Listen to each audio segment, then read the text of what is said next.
quand je discute, ce qui m'arrive assez rarement quand même, avec des Africains qui viennent ici, ils nous disent extrêmement souvent on ne peut rien faire en Afrique parce que les gouvernements occidentaux dirigent plus ou moins de façon détournée nos gouvernements.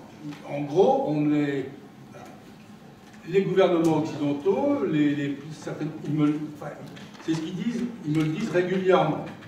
On ne peut rien faire, on est bâillonné, on est coincé, et quelque part, le problème de l'Afrique, c'est le vôtre. Alors je voudrais savoir votre avis sur la question. Alors, Bernard Lugan et Jean-Paul Gourevitch, s'il vous plaît. Moi, je vais donner un élément de réponse, qui est que, effectivement, le rôle des Occidentaux est fondamental, dans la mesure où déjà nous imposons une philosophie universaliste que nous plaquons sur l'Afrique. Il est bien évident que, au lendemain, prenons l'exemple de une colonie française. Au lendemain des indépendances, d'abord, De Gaulle n'avait jamais promis le développement, mais avait promis la coopération, c'est pas la même chose. Développement, c'est un modèle. Coopération, c'est une aide que l'on va donner ponctuellement, etc.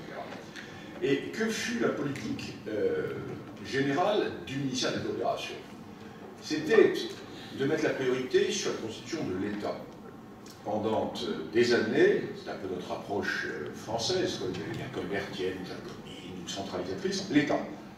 Nous étions en présence de pays artificiels, avec des populations différentes, il fallait constituer l'État, partant du principe que l'État allait pouvoir créer la nation. Et pour pouvoir mener à terme cette politique, nous avons toléré ce qu'on a appelé le raccourci autoritaire, c'est-à-dire le parti unique. Le parti unique qui allait engerber les différences au sein du même parti, de façon à pouvoir créer cet État. Or, en 1990, discours de la boule. Donc nous renversons 30 ans de coopération, 30 ans de travail allant dans le sens du raccourci autoritaire. Et du jour au lendemain, nous changeons complètement de paradigme.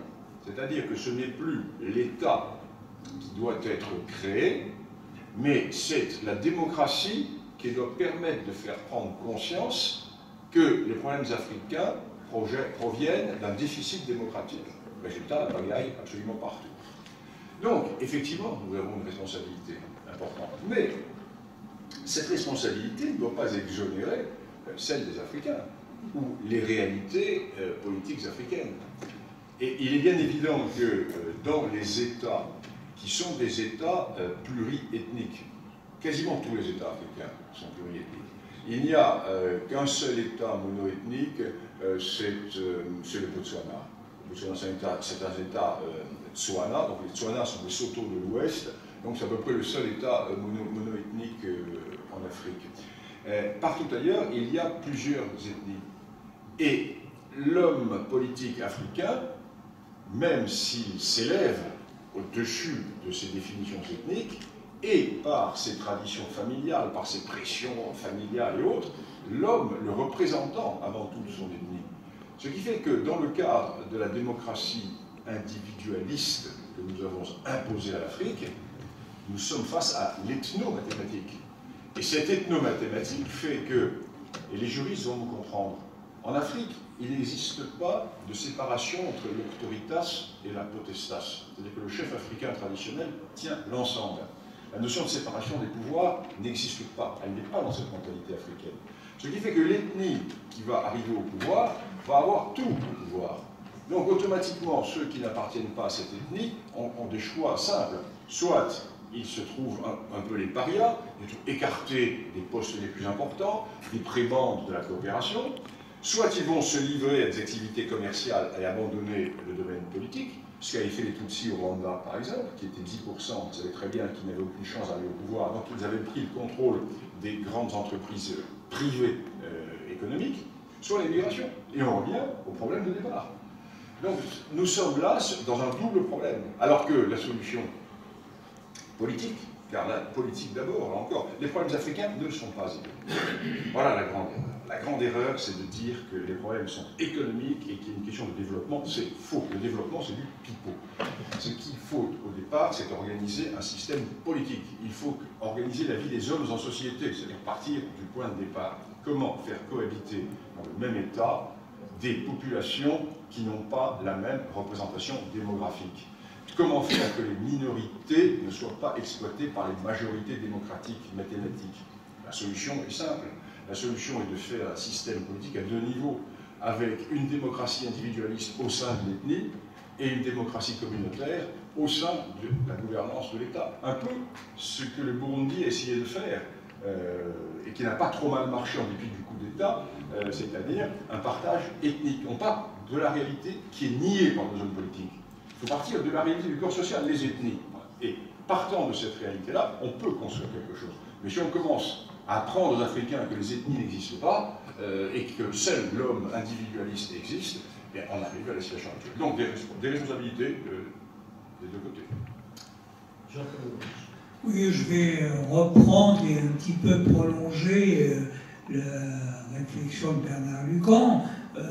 Il est clair que d'un côté, les Occidentaux ne sont pas innocents de ce qui se passe en Afrique. Il est également clair qu'il ne faut pas exonérer les Africains de ce qui se passe là-bas aussi. Donc le discours que vous avez reproduit, c'est un discours que j'ai entendu moi aussi et que j'entends régulièrement. Simplement, ça relève aussi du principe du bouc émissaire. C'est d'ailleurs les Africains eux-mêmes qui dénoncent la capacité de l'Africain à chercher un bouc émissaire plutôt qu'à lutter contre une situation. Il est toujours plus facile de dénoncer que de se mobiliser. Autre question. Pardon, je voulais un peu intervenir sur justement le prolongement sur la responsabilité de l'Occident. Je suis tout à fait d'accord, si vous voulez, qu'au plan idéologique, si vous voulez, la responsabilité de l'Occident est lourde. Et au plan opérationnel, ce que racontent souvent beaucoup d'Africains en France et qu'on voit dans les médias, sur la responsabilité de la France, si vous voulez, là-dessus, sur la pérennité des pouvoirs, est beaucoup moins grande qu'on veut dire. Moi, je vais donner un simple exemple. J'étais en poste en Côte d'Ivoire entre 1999 et 2003. Je vais vous dire très clairement, si vous voulez, que j'étais très souvent sollicité par des amis africains qui venaient demander, mais quel est le candidat de la France? Il va y avoir les élections présidentielles, vous savez, où Laurent Gbagbo a gagné dans des conditions tout à fait rocambolesques, hein, plus rocambolesques que scandaleuses, hein, parce que j'étais même là, j'étais même à la Cour constitutionnelle pour aller vérifier, j'étais vraiment là-bas. Et c'est-à-dire qu'en fait, nous, à l'ambassade, je peux vous dire clairement là-dessus, c'est qu'on n'avait pas de candidat. Nous, ce qu'on voulait, c'est le candidat qui permettait la meilleure stabilité du pays. Et on ne faisait pas de choix entre Gbagbo, Ouattara ou des trucs comme ça. En plus, je suis obligé de dire que pendant très longtemps, Ouattara était plus ou moins considéré comme l'un des Américains, ne serait-ce que parce que du fait de son antériorité de directeur général adjoint du FMI. Bon, le problème là-dessus, c'est que,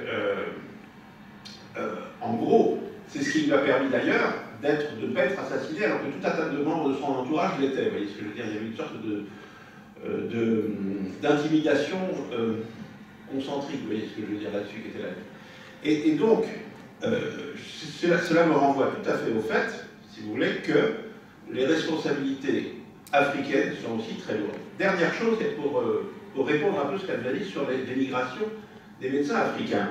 Moi, je sais que j'ai fondé des formations en Afrique jusqu'à Bac+5 dans la filière comptabilité, gestion, etc. Aucun des Africains que je formais n'avait envie de partir en France. Pourquoi? Parce qu'il y avait du boulot. Parce que ça marchait. Si je prends maintenant aussi tous mes camarades de promotion de SCP qui étaient marocains, bon, c'était pas mal d'années, aucun ne travaillait en France. Donc, si vous voulez, le fait que des gens émigrent ou non, ne doit pas être vu uniquement d'un point de vue moral. C'est-à-dire que s'ils émigrent, c'est parce que dans les pays, on n'a pas constitué, les Africains n'ont pas constitué les conditions pour qu'ils restent. Et quand je vous donne l'exemple de la Côte d'Ivoire, j'ai vu dans un certain nombre de domaines, les anciens diplômés de l'Institut national politique Polytechnique de Yamoussoukro, qui est la plus grande école africaine depuis pas mal de temps, j'en parlerai tout à l'heure, ce soir, cet après-midi, vous avez très peu de gens qui avaient envie d'émigrer. Ils restaient sur place. Monsieur, je comprends parfaitement qu'à la base, il n'est pas. Vous savez, il n'y a aucune personne, c'est très minoritaire les gens qui ont envie de partir de leur pays, de se délocaliser. Que maintenant, il les fait parce que effectivement, ils ont de meilleures conditions en France. Je veux bien le concevoir aussi, mais la réalité fait qu'en Afrique, on continue de crever dans les hôpitaux parce qu'on manque de personnel et qu'ici, on accepte de les garder et que c'est lorsqu'on dit qu'il y a trop de médecins non français dans les hôpitaux qu'on passe pour des abominables, pour des racistes, en disant non, le droit des gens à circuler, ben, justement, le droit, ça laisse, c'est une hécatombe derrière eux. Voilà, c'est ce que je... Mais maintenant, je peux les comprendre, effectivement, et qu'à la base, ils n'aient pas envie.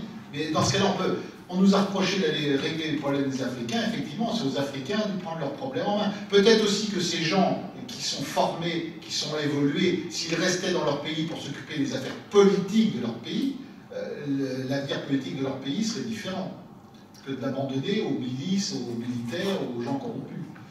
Voilà, c'est mon opinion. Moi, je voudrais ajouter quelque chose et qui va un peu engerber les diverses questions. Un grand problème qui s'est posé, et là, c'est la grande responsabilité des Européens et des pouvoirs politiques français notamment, ça a été le changement complètement de politique à partir de 1904, à partir de l'élection des socialistes au pouvoir, l'arrivée au pouvoir le 10 mai 1980. Je vous donne un exemple très simple. Moi, je suis parti en Afrique en 1972, en mission, au gouvernement français, avec une mission bien précise, qui était de participer à la création de la 5e université d'excellence que la France crée en Afrique. Car nous avions, jusqu'à ce moment-là, des pôles d'excellence. Dakar, Abidjan, Libreville, Madagascar et ensuite le Rwanda. Quelle était l'idée géniale, qui était celle des vieux Africains du ministère de la Coopération, à l'époque de Pompidou et à l'époque de Giscard. Car là, nous avions une politique africaine, car là, nous avions des connaisseurs de l'Afrique. C'était de dire, envoyons les meilleurs de nos jeunes universitaires sur le terrain, et non pas 2 ans. On ne fait rien en 2 ans. En 2 ans, on découvre. En 4 ans, on commence à comprendre. Au bout de 5 ans, on commence à être opérationnel et on publie, on commence à écrire au bout de 7-8 ans. Moi, je suis resté 11 ans au Rwanda et j'ai bien expérimenté cela. Donc, envoyons les meilleurs de nos jeunes universitaires en Afrique, qui vont, tout en se former des Africains, et rattachant ces universités africaines à des universités d'excellence en France. Nous autres, au Rwanda, étions rattachés à Bordeaux. À l'époque où il y avait encore des africanistes à Bordeaux. Il n'y en a plus. C'est une grande africaniste à l'époque du Westland, à l'époque des Doumanges, à l'époque des Lasserre. Ça, c'était des africanistes. Le reste, ce sont des journalistes sur Sciences Po. Ce ne sont pas des africanistes. Ce sont des gens qui ne sont pas restés en Afrique, qui ne savent pas ce que c'est. Donc, le but, c'était cela. Et quel était l'intérêt de ces opérations? Nous formions régionalement des gens qui étaient opérationnels régionalement. Et n'allaient en France que ceux que nous ne pouvions pas former. C'est-à-dire au niveau du doctorat. Pas au Sénégal, au Sénégal, on formait des docteurs. Pas à Abidjan, on formait des docteurs à Abidjan. Nous, au Rwanda, nous envoyions les gens. Et à la fin, nous formions nous-mêmes nos propres docteurs. Mais c'était extraordinaire. Parce que nous formions des élites régionalement qui restaient dans le pays, qui bien entendu avaient des contacts avec les universités françaises. Nous ne faisions pas du trafic de cerveau. Qu'est-ce qu'aujourd'hui, que se passe-t-il? 1981, les instituteurs prennent le pouvoir dans le ministère de l'enseignement supérieur. C'est cela, c'est le nivellement par la base. C'est-à-dire que c'est la prise du pouvoir par les instituteurs qui sont mis à diriger les universitaires. Nous sommes tous enseignants, bien sûr. Le caporal de chambrée, le général, tous ceux ont un uniforme. Ils n'ont pas exactement le même métier. Ça, c'est toujours la massification. C'est toujours cette notion d'universalisme, de nivellement par la base. Donc, on dit, mais écoutez, c'est incroyable.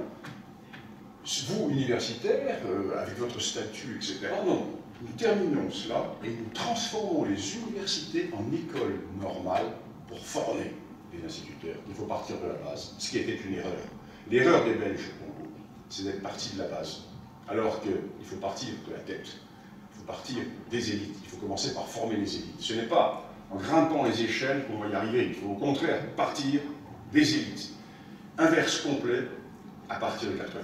Donc suppression de tous ces pôles et transformation en école normale.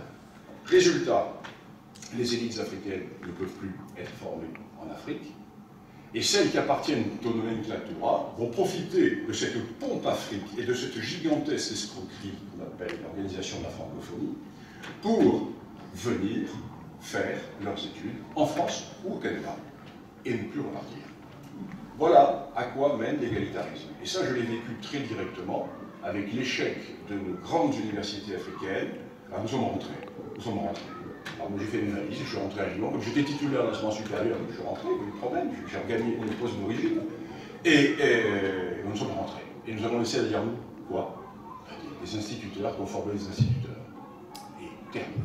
Les élites sont désormais en France. Je n'ai rien pour les instituteurs, mais tout bien. Mais le problème n'est pas là. Et le problème, c'est que ce n'est pas le même métier. Vous vouliez dire un mot? Dans le commentaire de fin de journée, je voulais simplement dire que j'ai mis en valeur, j'ai exagéré peut-être un petit peu dans mon propos les difficultés et les problèmes que les États ont rencontrés sur le plan politique, et j'ai peut-être aussi mis en valeur un peu trop là cet argent qui disparaît entre les donateurs et les récipiendaires, mais mon propos et mon sentiment est que le mal principal réside à cet endroit, et il engendre tous les autres problèmes. Alors de savoir qu'avant la colonisation et dans leur système, il y avait des systèmes de troc, et puis le chef allait porter des régimes de bananes, etc., c'est certain. Mais entre le régime de bananes et le milliard, il y a quand même une énorme marge, et maintenant c'est malheureusement des milliards qui restent bloqués. Voilà. Mais le point de vue est tout à fait discutable, et si vous voulez, en fin d'après-midi, après que nous ayons tous échangé nos propos, nous pourrons en parler. Merci. L'une des questions qui a été posée en filigrane et sur laquelle peut-être nous pourrions souhaiter que certains de nos orateurs s'expriment, c'est: y a-t-il quelque chose d'automatique, parce que ça s'est passé dans les pays européens et de façon plus générale dans les pays blancs, parce que ça s'est passé dans une partie importante de l'Asie, parce que ça s'est passé en Océanie, est-ce qu'il y a quelque chose d'automatique à ce que la durée, l'intensité, les courbes de la transition démographique se reproduisent de la même façon dans le continent africain? Est-ce qu'il y a là un principe universel de transition?